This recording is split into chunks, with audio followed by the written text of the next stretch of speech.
Oh. So now you're recording. Oh, See, right. now it says record. It's in red. Mm-hmm. Can you see that? Daddy Daddy's gonna be the boss. Yeah. Mom, no one wants to see Sharm that. Do you know how to zoom in and zoom out? Okay, okay. Kiki ji मैं लगी कान हूँ. Don't do it too much. Oh yeah, ये तो बहुत नेड़े आ गई तू.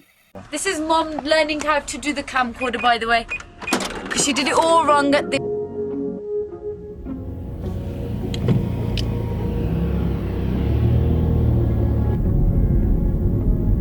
When we drive down Wigbourne Road, I know my kids feel just as kind of excited and as happy as I do. That feeling of, oh, I'm home. No feeling like it. My name's Jasbinder and I grew up in the shop from the age of 5.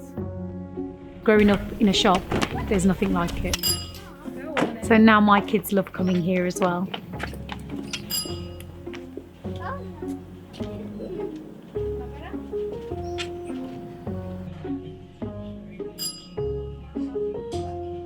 So I'm Jasbinder. My younger sister is Jaska. My mum and dad are both called Jasbir, so we're all kind of known as Jazz. My older sister is Pardeep and my brother is Sukhjinder. So we come from a very traditional Punjabi background, you know, very traditional Punjabi family, very close, big extended family. Hi, Papa. Hi, Papa. How are you? So this is my dad and he is a character. Okay, good. Hi, Binta. Hi, Dad. You alright? How are you? Are you good? He's brilliant. I mean, if you meet my dad, you can't not smile.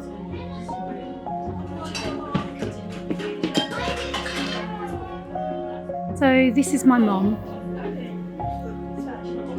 She's such a special person, a special woman who has sacrificed so much. Mum and Dad's generation of immigrants, I think they came here willing to work hard, willing to make lots of sacrifices and willing to make a better life for themselves and for their families. Mum and Dad met 1978, so when Mum arrived at the airport, literally there were two strangers meeting in the airport. They'd obviously been shown photographs of each other. Mum's is a beautiful black and white picture of her when she's young, like taken in a studio in India. My dad is wearing a turban in his. So when my mum arrives off the plane and, you know, she's walking out the walkway, she sees this young man waving at her. It wasn't until my mum's aunt came that she trusted to go and think, okay, right, that's the right person. But yeah, and I mean, it must have been hard for her. She was, 20 years old, left all her family, left everything she knows on the other side of the world and come to this strange country where she doesn't speak the language.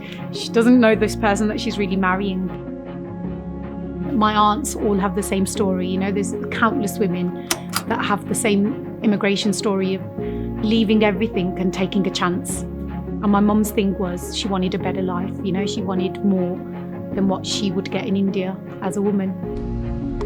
You know, you go to India now and it is such a different world and we are so privileged and so lucky. And I think that was one of the big push factors for my mum to want to come, you know, marry a stranger and live in a, you know, new country. So we moved here in 1987. I have really warm feelings when I think about my childhood because I loved it. I loved being in the shop. I'd be posting papers at the age of 9, 10 years old, you know, do my paper rounds every morning, every afternoon. Never any sense of danger or like, you know, oh, you can't do that from a young age because everyone knew us and they all knew us as Jazz's kids from the shop.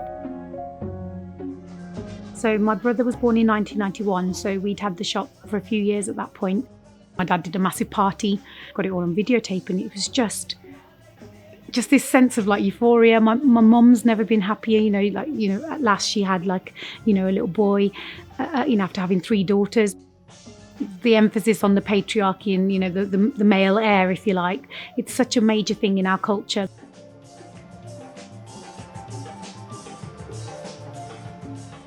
Our summer holidays, I would be in the shop.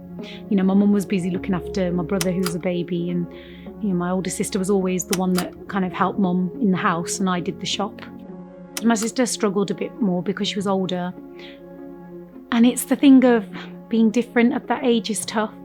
You know, we grew up in a traditional Punjabi family where we probably smelt of curry every day, which we did because we ate curry every day. And if you've ever been around Torka or when, you know, your mum's cooking, it'll stay on your clothes for like weeks. So I think she kind of suffered more from things like bullying at school. But yeah, I think for us younger siblings, it was brilliant. You know, we were the people that owned the shop. We had free access to sweets and chocolate and stickers, which our friends loved. Growing up, my kind of biggest image of my mum is standing by the sink and then running to the shop every time the bell would go. And as she's got older, she doesn't run so much, but that kind of long walk down is so ingrained in my memory. It's a real kind of like image that I hold really close to my heart because that's her life. That's been her life for the last 35 years, making that journey from the sink to the shop. Yeah.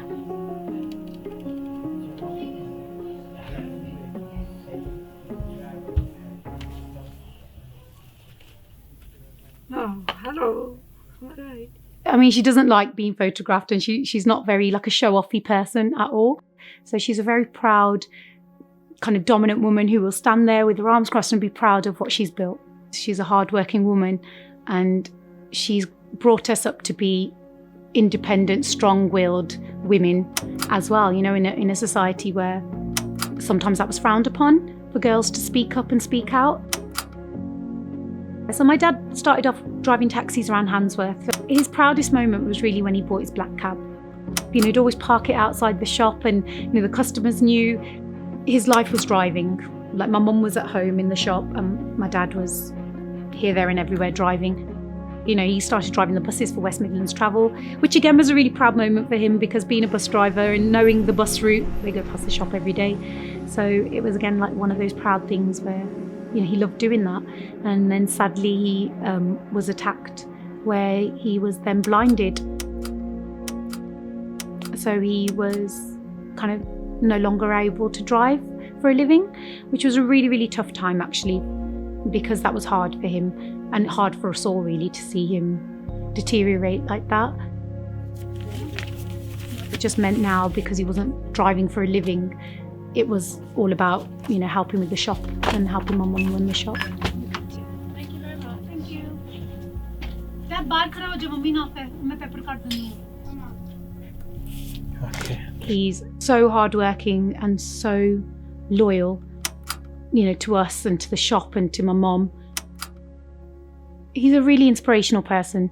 I'm going to get emotional talking about him, but he's been through a lot. Like my mum. Oh God, I can't get emotional. My mum and dad have owned the shop for 35 years. They're more than just corner shop owners.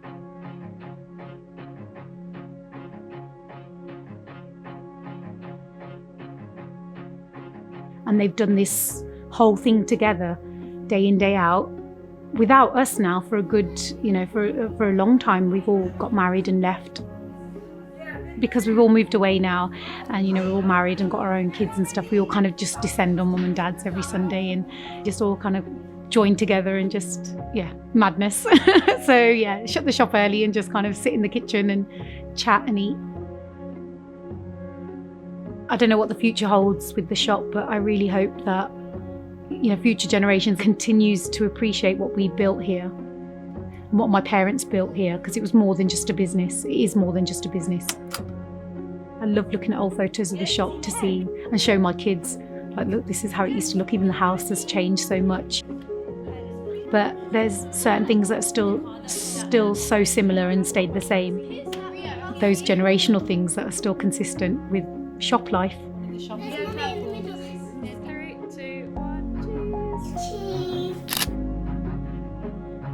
I think the important thing to remember is that mum and dad's story is just one story. This is just one of many stories, and there are so many of these businesses and kind of community hubs in the background. You don't really know how much they actually do and provide, but we should, and there should be that level of appreciation.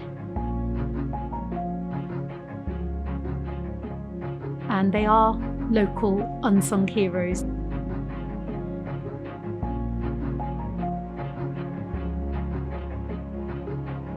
I think it's a really good opportunity just to say thank you to all those kind of small businesses in our local communities and appreciate, because they might not be there for long.